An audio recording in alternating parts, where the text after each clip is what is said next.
My youngest kid works at a sandwich shop after school. A couple days ago, she brought home 2 full loaves of sandwich bread. Half a loaf got used up right away. The other loaf and a half had been sitting on the counter since then.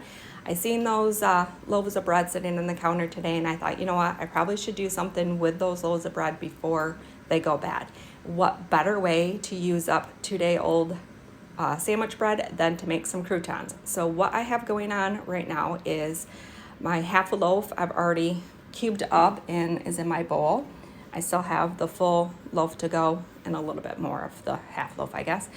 And then I have 2 teaspoons of Italian seasoning in this dish. In this dish, I have a half a teaspoon of sea salt and 1 teaspoon of garlic powder.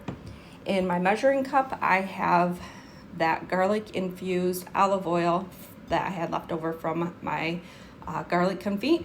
So I'm gonna go ahead and finish cutting up this loaf of bread, and I'll show you what I do next.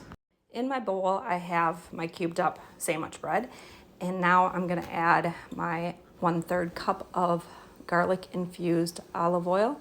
If I need a little bit more, I will add a little bit more, but I don't think I need any more than that. And now I'm gonna go ahead and kind of mix my sea salt and garlic powder together and then sprinkle it all over the top of my bread. And then my Italian seasoning. And this part, I'm gonna have to come back and show you what I do after that because I need both of my hands. So I did only use the 1 1/3 cup of garlic infused olive oil. I wanted my bread pieces to have a nice light coating. I didn't want them saturated in that garlic infused olive oil, and that's exactly what I got, nice lightly coated bread pieces. So I have all of my bread pieces on my cookie sheet, nice flat layer. My cookie sheet is lined with a silicone liner.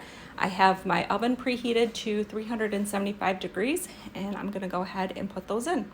So these have been in the oven for 10 minutes now. They are pretty crispy, but there's still a few that are a little soft, like this one right here. There's a little softness to it. So I think I'm gonna go ahead and put them back in the oven for 5 more minutes. These were in the oven for another 5 minutes, so a total of 15 minutes, and they are nice and crispy. Once they cool completely, I will go and put them in an airtight container. These are gonna go wonderful on top of the chicken salad that we're gonna have for dinner tonight.